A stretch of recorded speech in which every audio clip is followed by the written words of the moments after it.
Thanks for having me. Can everybody hear me? Okay, cool. Quick show of hands, how many folks have started a company or been involved in a startup? Awesome. And how many folks plan to at some point again? Or fantastic. So I'm currently the CEO of Stitcher, which is an internet radio company that I founded about 5 years ago. Just out of curiosity, how many of you know about Stitcher? Or cool. How many actual Stitcher listeners? Pretty cool, but some work to do for sure. So Stitcher's personalized internet radio, and we focus on the world beyond music. We have 10,000 on-demand and live shows, and listeners can stitch those shows together into their own personalized station. So we have everything from NPR to Rush Limbaugh, from shows about NASCAR to shows about knitting. And so listeners can stitch those shows together, and we also help them to discover new shows that they might like, and it's based on their listening behavior, based on what their friends like, based on what's trending. We're a popular mobile app. I think we're up to 8 million installs on iPhone, iPad, and Android devices, and we're also integrating directly with automotive manufacturers, which is really exciting because a lot of talk radio, a lot of radio in general, is listened to in the car. So we've announced and are rolling out partnerships with Ford and GM and BMW and Mercedes, and we're going to be announcing some more. So that's really exciting. We're a venture-backed company. We're backed by Benchmark and NEA and New Atlantic Ventures and a number of angels, including Ron Conway. We're up to about 30 people now, and mostly engineers and content folks, and we're just up the street. We're at Second and Mission. So if there's one wisdom that I want to impart to you today, it's to please download the Stitcher app and tell all your friends about it. I'm going to talk for a little while about my career and kind of what led me to start Stitcher, and then some learnings along the way, and then a little bit about the Stitcher story, and some things that I've learned so far, and then I want to leave a lot of time for questions, but also feel free to interrupt me. It's much better if this kind of stuff is interactive, but there'll be also a bunch of time hopefully for questions at the end. So let's see. I grew up in New York City, and I went to Skidmore College undergrad, which is a small liberal arts school, kind of artsy school in upstate New York. And I was pretty sure that I either wanted to be a ski bum or I wanted to start a business. And so I kind of test drove both when I was in college. I got a job as a ski instructor and a ski coach, and I loved to be outside, and I liked working with kids, and I felt like I was learning a fair amount. It wasn't exactly intellectually stimulating, but I was learning a lot. But I realized pretty quickly the income potential of a ski bum was a little bit different than what I aspired to. And at the same time, I was working.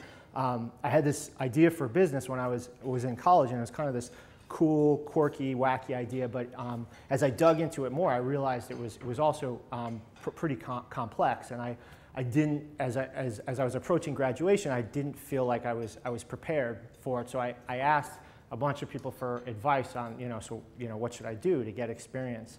And so a lot of people told me that I should get into one of these 2-year investment banking analyst programs, and that would be a really great foundation for sort of any career in business. So I managed to, and luckily I was supposed to be in mergers and acquisitions, but luckily I got this rotation on a trading floor, and it was supposed to be kind of a short rotation. How many traders or former traders? So huge room, lots of screens, lots of people yelling at each other, mostly guys, and so it turned out I was pretty good at what they were yelling at me to do, and so I ended up getting a permanent position there, and pretty soon I was the youngest fixed income trader on the desk, and I had a $150 million portfolio that I was trading, which was pretty awesome, and it was definitely intellectually stimulating, and there was definitely more income in it than being a ski bum, and actually I think there was more income in it than being a startup CEO. Maybe I should ask my board for a raise. But I wasn't happy, and it took me a while to realize that the reason I wasn't happy was because I didn't feel like I was doing something meaningful. I didn't feel like I was building something. So after second year bonus, I resigned, and everybody on the trading floor told me I was out of my mind, and that I was throwing away this amazing career, and nobody gets this opportunity so young. And a lot of other people also told me that I was crazy. And I guess that was sort of my first life lesson, which was that I really believed that that in my gut that this wasn't what was right for me, and I trusted that gut. And that may have been the first time in my career that a lot of people told me I was crazy, but it definitely not the last. But that was pretty important. So now I'm like 24, 25 years old, and I have no job. And I lived in New York City, but I kind of wanted to be someplace more out where there was more outdoors. And I had a motorcycle and a tent and a sleeping bag. So I decided I would just check out some different cities and kind of ride around the country for a while and see what there was to see. So I slept on friends' couches and slept in my tent, and eventually I landed up in San Francisco, and I loved it here. And it was the end of the .com boom then, kind of right before the end, and I figured I should get some operating experience at a startup, that would be a good thing to do. So I got a job doing business development at a company called TicketWeb, which luckily, because we were then in full crash mode, was acquired by Ticketmaster pretty quickly after I joined, and I didn't really want to work for a big company. I wanted to work for a startup.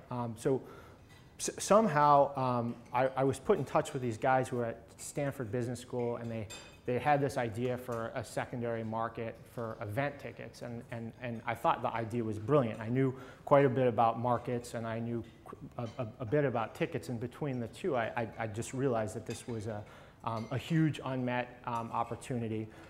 So I joined them. One of the founders, Jeff Fleur, dropped out of Stanford Business School, and they just had raised a friends and family round, and I think I was the sixth person to join. And it came to be known StubHub, but at the time it was actually called Liquid Seats, and that's a different story.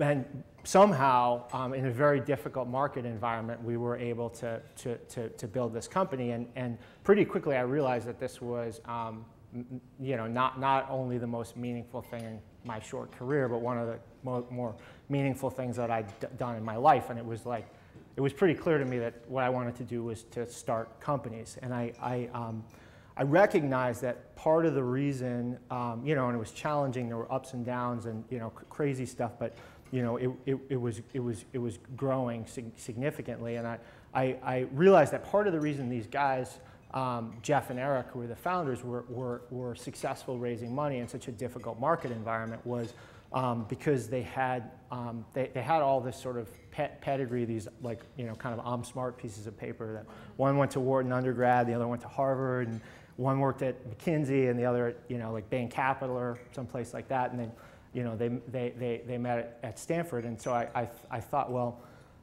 if I could get one of those pieces of paper, then that would help. That would help me to start my own company. So miraculously, somehow, I got into Wharton, which surprised me, because then I was faced with the decision of, do I really want to go? Because StubHub was growing, and I was really enjoying my time there. But I decided to go because of the opportunity. I basically had two goals at Wharton. One of them was literally to graduate, so I could get like the I'm smart piece of paper, and the other one was to figure out what business I wanted to start. And I'm not much of a classroom learner, and luckily I'm pretty good at cramming, so I had quite a bit of time on my hands. From what I understand, quite a lot more time than you guys have. I don't know how you do it. And Wharton is a phenomenal institution to work on business ideas. There are so many great resources. So I immersed myself in that. I worked on a bunch of different business ideas. I won a couple business plan competitions for different ideas. And then as graduation approached, I still didn't have like the idea. And that was pretty tough, and I needed a job, and my balance sheet didn't look too good at that point, as I think we're all familiar with. So I figured if I could get a job at like one of these top management consulting firms, then I could get like another I'm smart piece of paper, and I could probably see some different businesses which might inspire an idea, and maybe I'd also learn how to use PowerPoint. So I did that, and that was by far the worst job I've ever had. So I went back to StubHub, and the company was at a pretty different stage at that point, and I was working basically with the senior management team, Jeff, the CEO, on some strategy around should we try to go public or get acquired, and kind of looking at different opportunities. And I knew that there was a liquidity event on the horizon. I also started to get pretty serious again about starting my own company. And so I guess this was where the second learning came in. And it was kind of a hindsight learning, which was I probably should have started something when I was at Wharton and not waited so long. So we get this great tool set of ways to analyze businesses, and it's really helpful. But it can also be it can also be a little bit paralyzing. So I think I spent a lot. I didn't spend enough time just focusing on what I was passionate about and what I loved and what I thought was cool, and a lot more time doing like SWOT analysis and Porter's 5 forces and market sizing and building models and stuff like that. And all that stuff is great, but it's really what it comes down to is really kind of what resonates within you. And you're also going to learn a lot more by actually just jumping into something and not sitting somewhere in isolation writing like business plans. And the answer is not in Excel for sure. So a friend of mine, I think, sent me this email that had this ridiculously funny voicemail in it, and it was this guy apparently had met this girl at a bar, and it was like 4 minutes of the most cringing entertainment that I think I'd ever heard. It was so embarrassing and so ridiculous, but I thought, wow, this is awesome, and there's got to be more of this audio content out there. And I started looking around, and there was all this stuff like great best man speeches or maid of honor speeches or jokes and angry ex voicemails and kind of all this stuff, but it wasn't curated and there wasn't really a home for it. And so I decided I was going to start like an America's Funniest Home Video, but for audio. And I hired a comedian as a host, and it was basically a podcast. I was starting this podcast, and contestants would send in funny audio clips, and we would do the show about them, and people would like vote, and we'd give out prizes, and it was pretty cool and fun. And I figured, of course, the show was going to get super popular, and if it did, then I could sell enough advertising to support kind of me and the small team that was working out of my living room, and that would be fun and cool, and I'd enjoy it. And so I immersed myself in this world, and it was out of that I saw that there was actually a much bigger opportunity. I saw that there was all this great content already out there in podcast form, but that it was there was really like something for everyone, but it was like impossible to listen to. You had to like download it and sync it, and there was no way to discover new content. And I remember being on the phone with my mom one night and trying to explain to her how to download my radio show onto her iPod, and it was like not possible. And at the same time, Pandora had just launched, and I was an early adopter of Pandora, and I thought it was really cool, and I recognized with a two-way internet connection how much more you can do with a radio experience than with a one-way broadcast connection. There's, it's the breadth of content, and it's the time shifting, it's the personalization element of it. And there's in terrestrial radio, there's a ton of listening to content that's not music, to talk content. It's actually like 35%, but most of it's on the go. So it was basically kind of a bet on the timing of the mobile internet. I assumed if there was going to be a mobile internet, that was basically going to replace the radio dial in terms of the way that content could be delivered, and had this vision for being able to deliver automatically, really easily, exactly what people wanted to hear and when they wanted to hear it. So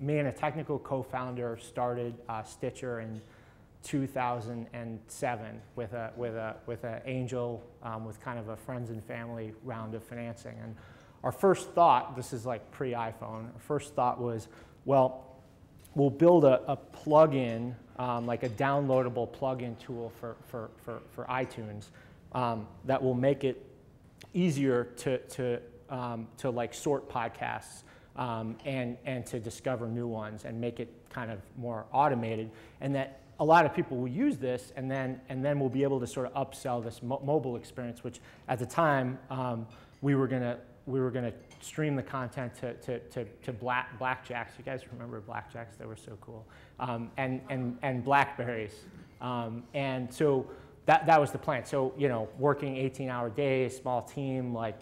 To put this thing out. Of course, the clock is ticking because we didn't have a long runway, and so we launched this thing, and nobody downloaded it, apparently it's really hard to get people to download something onto a PC, especially from a company that they'd never heard of. So that was a good hard learning, and so we decided after that we decided we would build a web product, and we built this what we thought was really awesome power user product where you could like search for the podcast that you like, and you could kind of create your own playlist, and it would be exactly the time of your commute, and you could like drag and drop different segments and make this sort of perfect thing, and then it was super easy to download, so 18-hour days, and we were all really excited, and so we launched this thing, and like nobody uses it. So we begged some people to use it so we could get some feedback, and as it turns out, people don't actually want to put a lot of work into stuff. They want it to be sort of more automated. So we started to curate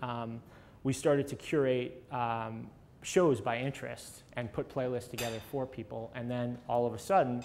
And this was kind of our first big win. People actually started to listen, and it wasn't like millions of people, but it was like more than 3, which was like that was a big thing for us.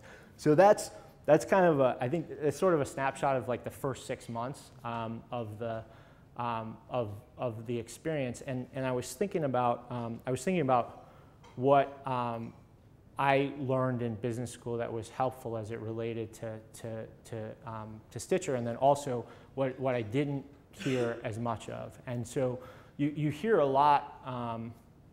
You hear a lot all of these things, which are very true and really important, that are sort of tied into a story like that, like iterate fast and listen to your customer, and of course building a great team is really important. But then there are some things that I didn't hear quite as much, and so I thought I'd focus on a couple of those. And one of them is that it generally takes a really long time to build that value. It doesn't happen overnight. And the press barrages us with, with Facebook and Pinterest and Instagram, and we love to read it for obvious reasons.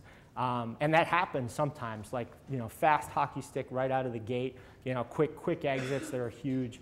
But a lot of the time, it takes a while.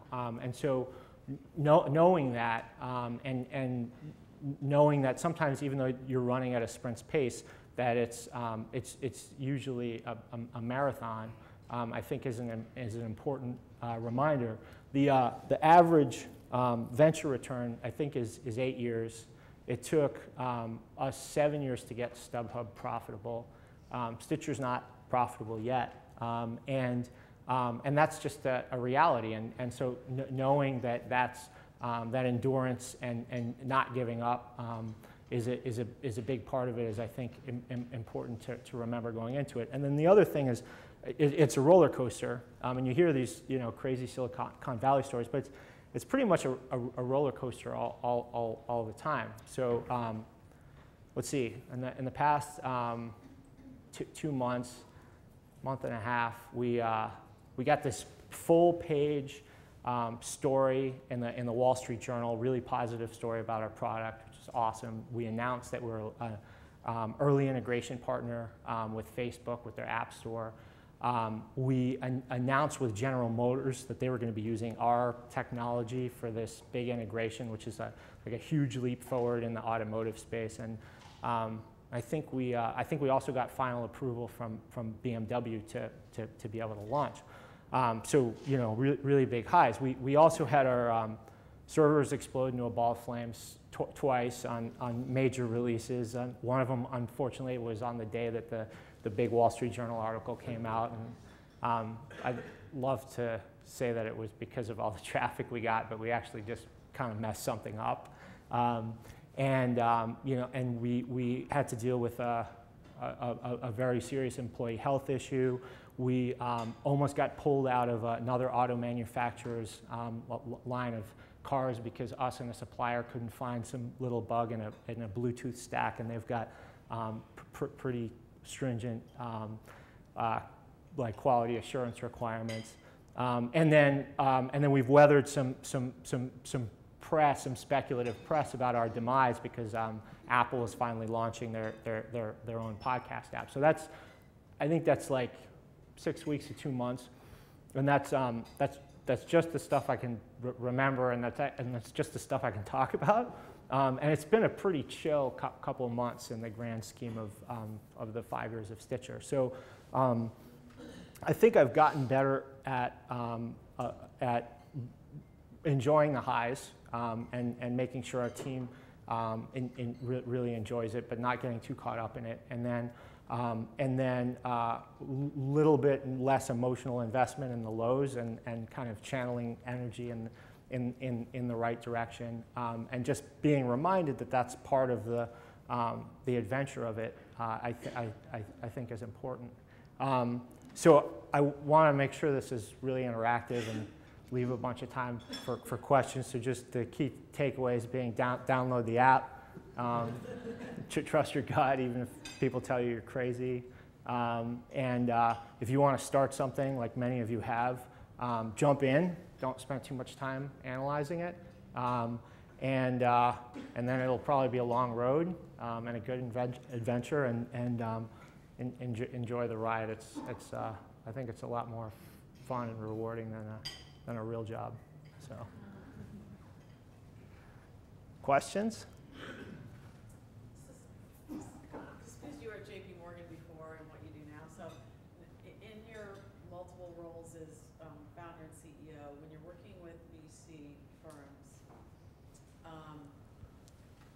in your view, how do you make the decision which financial services firms you either use? You don't have to say specific names. I don't want to. It's just more your thought process of whether it was at StubHubs or here, for all the other aspects that you would need, everything from personal wealth management to who's going to be your investment banker someday and all that. How does someone like you make that decision? Yeah, it's good. So did everybody hear the question? So the question was, how do I decide which financial institutions to use for things like everything from funding to private wealth management to liquidity event or what have you. I'll address funding first because that's right now that's while we're still not profitable, that's a pretty important thing. In some cases, we've had the luxury of choice between some really great Tier A firms. In other cases, we're about to run out of cash and really didn't have much of a choice. So in that case, it's a pretty the answer is more clear. I think on all of those fronts, talking to other CEOs, entrepreneurs, founders, and comparing notes. Certainly, like private wealth management, which is a pretty personal thing. Asking other folks who they use. Certainly and the same thing for a liquidity event. I was having lunch with Joe Kennedy, who runs Pandora. I think it was soon before their IPO, and I asked him, so how did you decide which bank? Everybody's trying to champagne you and all this stuff. And he said he just cold called a bunch of CEOs that had just had just done it, and people were really open with their time, and I think people like to share that information. Did that answer your question? Yeah, it was sort of like, did the VCs say you should probably use this? Is it for which entity giving you the advice? I think you answered basically peer CEOs, but not the VCs. Certainly, the VCs know a lot, and we'll ask, and I'll ask their opinion, and they generally have a good one, and it tends to be fairly objective if they have a large portfolio. But yeah, so we would ask them as well. Why was management consulting so terrible? So did everybody hear that question? Why was management consulting so terrible? So does anybody else want to answer it? I think partially it's just it's a matter of luck. I happen to be put on my first case. I happened to be put on a case where I had to go really far away and do something really silly for a really long time. And then the client liked us, and so I got to stay there and do something really silly for a really long time. So I think that was a big part of it. The really great thing about it was my class was awesome, and so maintained a great set of relationships with folks, and I think most of the class invested in Stitcher, and they're but that's why. I'm also not great at putting scatter plots on PowerPoint at 3 o'clock in the morning and try to figure out access. I figured out that wasn't one of my core competencies. How did you think about the business model? Because you obviously had two choices, right? You could go satellite radio premium type of model, or you could go Pandora. And in that free model, nobody has been profiting so far. So did everybody hear the questions? Business model. So I would like to be in a subscription business. That generally those tend to be more stable businesses. Unfortunately, from what I saw when I looked at history and media companies, is pretty much every media industry in the history of time that's had an open pipe comes out to be about 80% advertising driven, 20% subscription driven. Newspaper being a perfect example of that. So satellite's great because they own the pipe. So that was a great business before the internet came along, and they own the pipe, and so they can charge a subscription just like cable companies can charge a subscription. Most people won't pay for a subscription. Some people will if they can get it somewhere else for free, and the internet is basically it's more ad driven. With regard to profitability, one of the great things, so our side of the business relative to music isn't necessarily as sexy. But we also don't have the cost structure that the music side does. It's a consolidated industry of labels, and they have a very aggressive fixed pricing structure that goes up, and there's a bit more flexibility in those negotiations for us. Did that answer your question? Or was there one over there? I might have missed this, but do you have an engineering or CS background? And if, well, why don't you answer that first, and then I missed that too. I wish I did. I don't. Because yeah, I work at YouTube and am surrounded by folks who work at Twitter and Facebook and all of these kind of successful tech companies. And it seems like if you want to start a company, it's incredibly important to have either that kind of background or have a partner who is like a very strong CTO when you're wanting to start a company. I was wondering if you had any challenges doing that, just because that's something that I'm interested in, but I have no CS or engineering background, and I've always thought that that's kind of like something that I'm missing. Yeah, I would say that it's possible to do without it, but it's much better if you have some background in it, and certainly much more important if you don't to have a strong working relationship with a technical co-founder or somebody senior who can really help.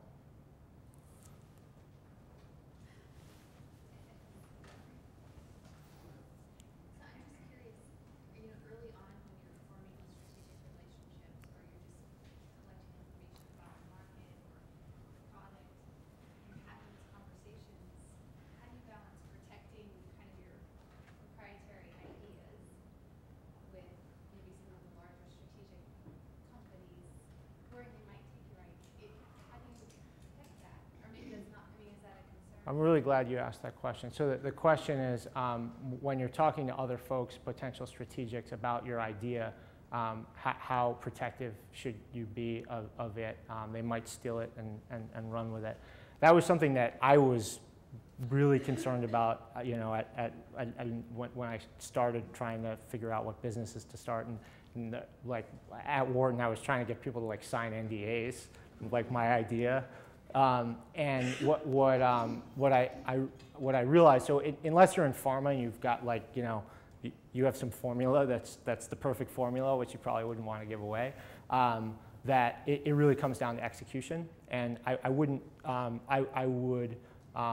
now looking back at it, be very open about sharing any idea I have pretty much with anyone, and that it comes down to execution.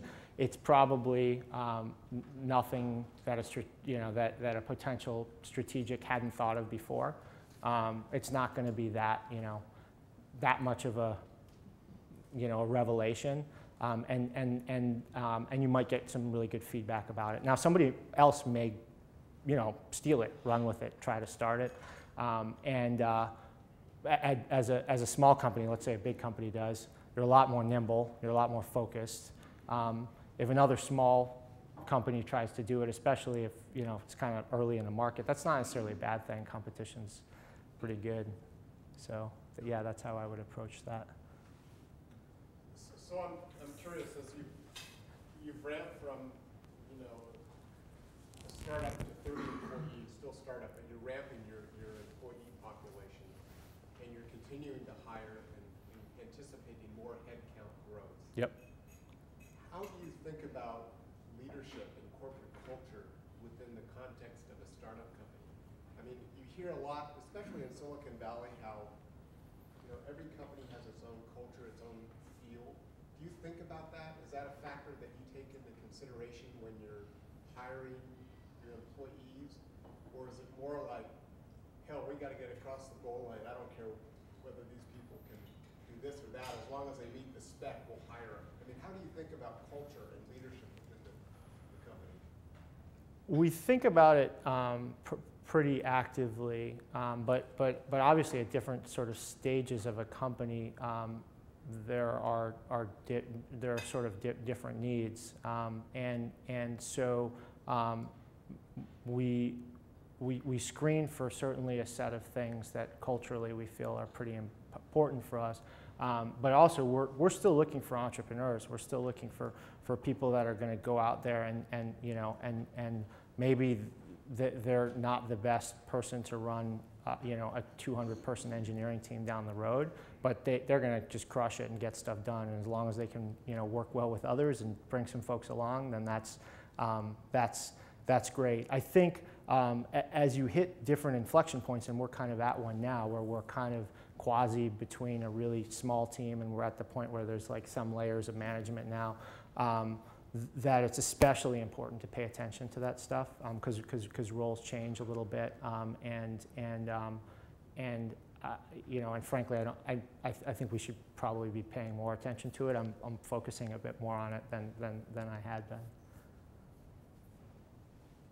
So first, I actually wanted to say that I've used Stitcher for like 5 years. Like I think since the time you guys launched, You were like the one person that used it. Thank you so much. It was just you. Yeah. In fact, even today I was listening to my radio work. So so in fact, I used the BlackBerry version of it and then switched to the Android, and now using on the next Android. So one thing I did notice was I think you alluded to the adoption. One portion of it, whenever I used to talk about this app, because I loved it so much, I used to actually talk about it. And when I used to tell the concept to people, they would like really like it. They would like, really, can you do that? I don't have to download the podcast, and it can actually stream and so on. I actually don't think that it was more about whether people did not want it. It's kind of contradicted to what you said earlier. So and obviously you know more than me, so I wanted to know how you thought about it. Because I actually thought that it was more about reaching out to the customers and to the right customers and telling them the value of it, like pitching it in the right way. And obviously for small companies, reaching out to customers, getting their 20 seconds of their life and pitching an idea to them is not easy. So I wanted to know whether it was how much of that played in your lack of adoption versus the reason that you mentioned that people did not think that they wanted to do some additional incremental work in like downloading the app and stuff. It's a good question. And I think that there's one significant difference is people download apps and we'll give them a try. People are less open to downloading some piece of software they never heard of to their PC. And then we're constantly thinking about it, and it is constantly a balance. Are we just not explaining it right? Maybe we have the perfect thing, and we just need to do a better job of explaining it, or it's not. We just haven't found the right set of folks, and so. There's constantly a feedback loop, and we're constantly looking at that and trying to figure out what it is.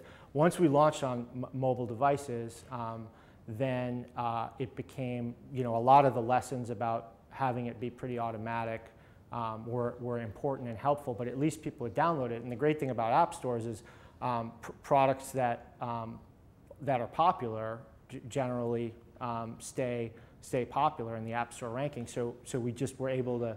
We just focused on keeping our heads down and building a good product. But the messaging is also, it's not that easy to explain. It takes a more time than some other products, and we're still working on that. So did you use some like reach out, like did you go to the customers and say, hey, like how did you advertise? Yeah, we do. I mean, we do it all the time. We did it back then. And in similar ways, although we there's maybe a bit more structure to it now. We would like pull people off the street then, and put an ad on Craigslist for like $10 to come in and whatever, and we would ask them about sort of value proposition and their needs, and then we would also ask them to try to use the product to see if it was usable. Ask them to do certain things, see what they thought it was going to do, and you can never have too much of that. We also get a ton of feedback emails now, and there's sort of a bunch of other channels and a bunch of reviews. Stitcher's playing. This is awesome. Yeah, there we go. So yeah, our servers are going to crash. I never used your apps, but I just downloaded it. But looking at your site, I see content from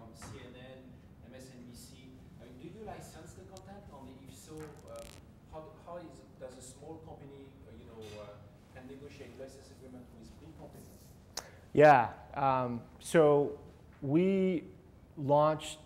So we decided to take the tack of launching Stitcher and using what was in freely available RSS podcast form, and then basically reaching out after we launched Stitcher, and we had some traction, some significant traction on the iPhone, and then we basically went with the forgiveness rather than permission approach,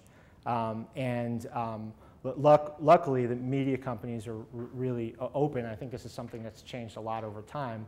Media companies realize that the walled garden doesn't work, that people are going to listen to the content where they want to consume it. And so we effectively, so we started doing revenue share deals with companies, being very open with them about the fact that we were effectively pre-revenue, so they were going to get a very, very small check, but the value for them in being able to extend their reach and metrics that we could show them that they couldn't see in other places, and some stuff that we were doing from a technology standpoint, that there was enough value in it. But that's an ongoing process, and clearly when we're printing money, and I've seen this happen before, then the negotiations get, there's more people at the table, and they have and they have a say, and we have a say, and depending upon the balance of power. It's nice that it's per the question earlier, relative to the music industry, it's good from our perspective that it's a fragmented market, that no one content provider makes up, I think, more than 10% of listening on Stitcher. So that puts us in a better spot to be able to negotiate those deals than folks on the music side. So the auto industry is generally known to be very risk averse in terms of adoption of any new technology. That's an understatement. Yes. And given that you're still perceived as a startup, you must have run into a ton of challenges convincing the auto manufacturers to kind of do a tight integration, not knowing where the future of the company is. Yeah, yeah, we did. Talk about that a little bit, and Yeah. how you navigated and kind of pitched your value proposition to those companies. So did everyone hear the question? Just dealing with the auto industry, risk averse, and us being a startup, and yeah, it was really difficult. I was trying to figure out which company was the furthest along, and they were going to announce some type of connectivity first, and did a bunch of research and figured out Ford was going to be the first one to come out with it. And luckily, there were some I found this out in hindsight, that there were some Stitcher users already at Ford, so that helped. But it took a lot of work to convince them. And it was announced at the keynote of the Consumer Electronics Show by their CEO, us and Pandora. That was their big story that was like that was up real high on the roller coaster. It took a lot to convince them.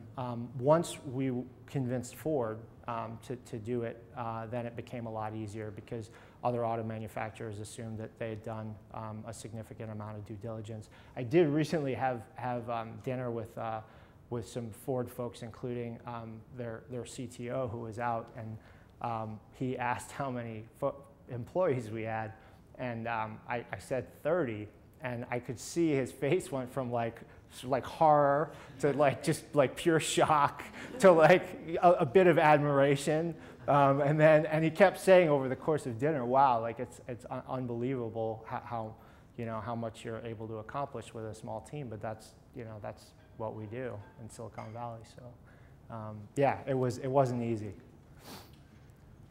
Other questions?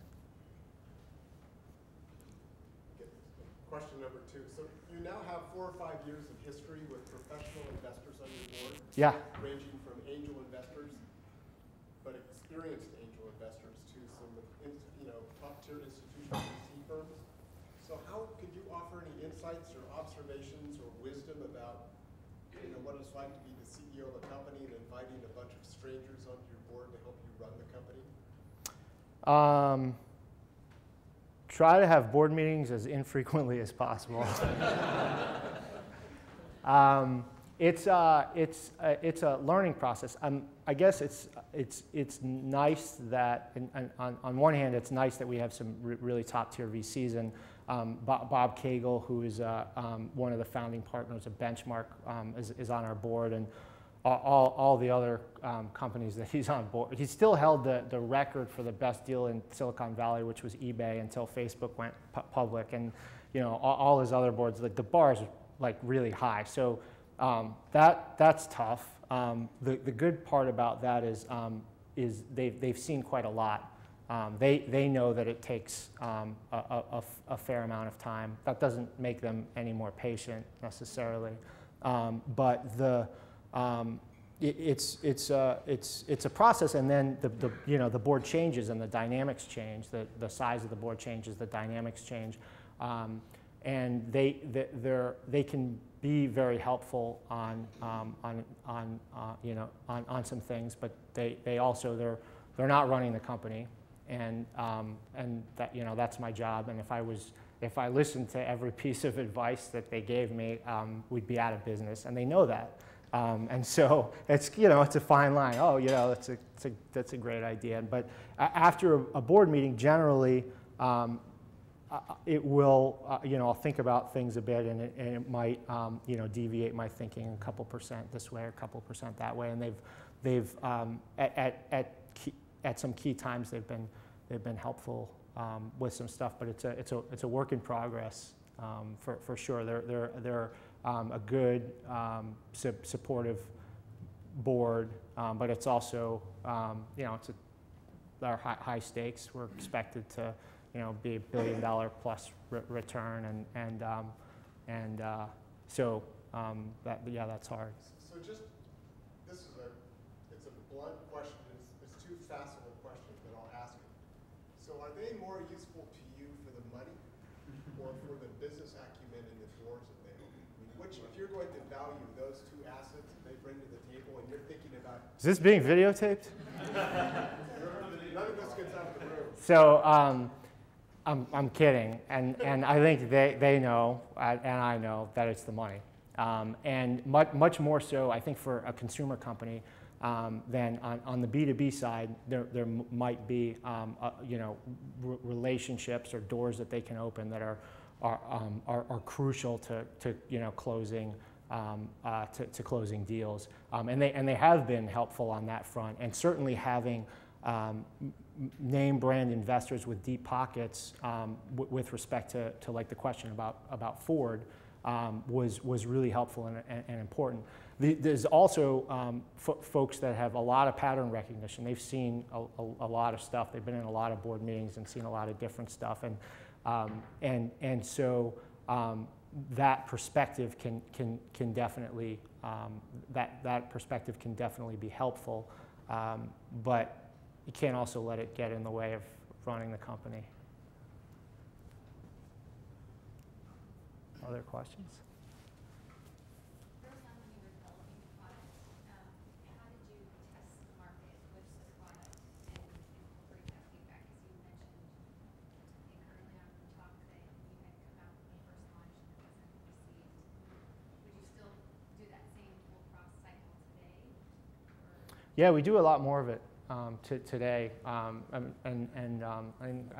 mentioned this a bit before, but sometimes I mean, literally everything from just like getting people to come into the office and like try it out, to the few people that were using it, asking them like, or used it and then stopped, reaching out to them and asking them, what happened, why did they stop, to on the web you can kind of do more usability stuff where you can see how people are using it and where they're using it and where they're getting, where they're dropping off in the process. And so it's a kind of a combination of art and science, and we've gotten significantly better at it, but we're constantly iterating on it. We have people in the office all the time that are either new users that have never done Stitcher before, but are kind of in what we believe a target is for us. And we're having them go through different parts of it to users that have been users for a long time, and asking them a lot of questions, and that feedback loop is really important. And then there's also a set of stuff, or the Steve Jobs kind of viewpoint, which is they don't know what they actually want, and so I think we fall out kind of somewhere in between, where we'll push some product features that we're pretty sure they want, but they may not know it. But there's also some pretty strong feedback about what they want, and also what they're misunderstanding, and how to use it. And it's sometimes embarrassingly obvious when you see it in a videotape, and we try to show it, everybody in company meetings, like, wow, we just figured this stuff out, and I think people are like, whoa, and it's cool because we can iterate on it fast. So how do you get funding? Like, what are your best practices, mistakes, things that you learned along the way? Yeah, any advice? I could teach a class on that, I think, at this point. So the angel round was pretty easy, because it was friends and family and people that knew me, like all the people I worked with at StubHub, and management consulting, and some folks that invested in StubHub.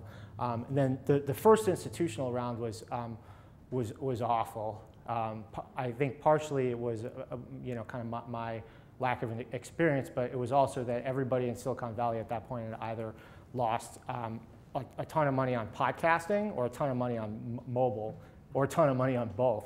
And I think I probably had 100+ meetings in Silicon Valley, and refined the pitch along the way, and ended up raising the Series A from a East Coast venture firm, maybe the only venture firm that hadn't lost any money in either, or maybe had shorter memories and kind of a bigger vision. And then and then it got easier. But it's if you have a hockey stick, well, you need a hockey stick of some sort. Like, there needs to be 10 slides in a pitch. At least one of them has to have an up and to the right. It doesn't matter what it is. That was a great thing about the Wharton education, is like, I could axes, and like, I could figure out how to make something look like this. And you need something that looks like that, no matter what it is. That's what they want to see.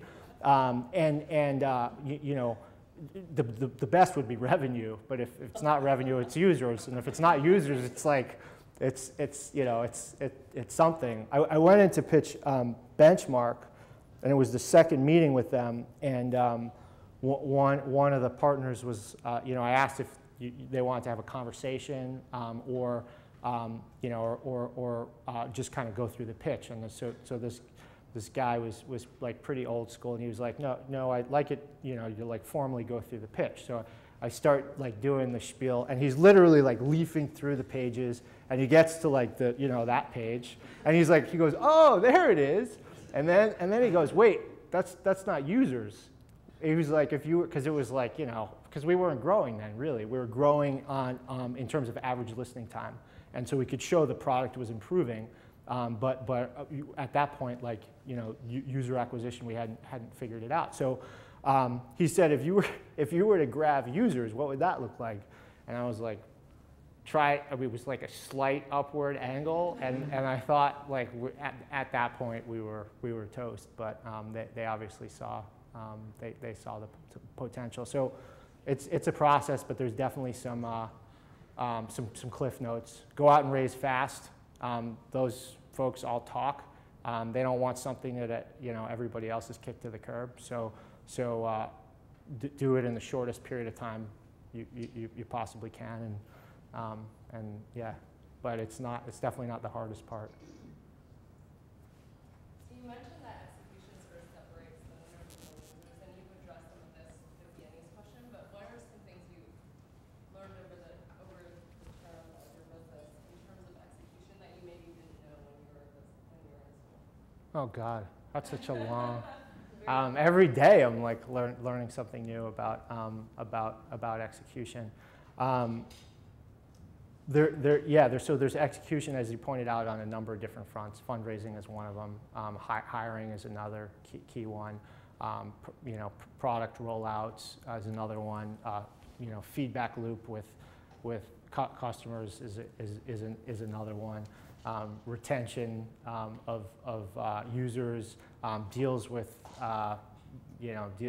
deals with partners. I mean, all of these things are kind of you're learning as you go, and so it was part of the lesson that I had, and a takeaway is to just jump in and just do it. Analyze it a little bit, but just find something you're passionate about it and jump in. And it may end up not being that thing. I'm not doing this this America's Funniest Home Video for audio anymore. It turned into something else. But it was really kind of getting into it that where the best learnings kind of came from, and that's part of what makes it kind of better than a real job, because you're learning all the time. You talked about jumping into it, and you had some fairly well compensated careers before it. How did you make that jump to suddenly, there goes this nice salary, and I'm now making nothing? Were there tricks you used? What was it? Yeah, there was one great trick, which was really helpful in terms of financing, and stunk in terms of recruiting, which was that we sold StubHub for $310 million around the time I started Stitcher. And so the nice thing about that was that I had a bit of, and I went to business school with a lot of unvested options and left a lot of money on the table, but was enough to pay off some loans and have make a down payment on the next one, and it was and the whole team invested in Stitcher, but they generally, when somebody's just done a tour of duty, they don't want to do another one. So I begged and tried to recruit everybody from the management team, because it was a great management team, and wasn't as successful on that front. But that helped. Although I did start the other one before then, and that was a lot of maxed out credit cards, which hurts. Do you have any advice about hiring or finding this initial team?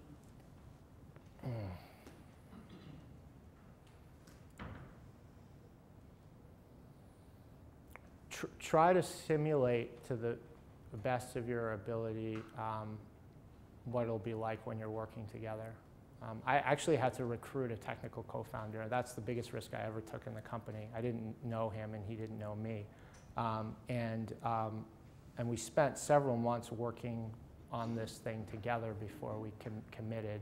And we also did a lot of due diligence, on each other, talking to other people that had worked together.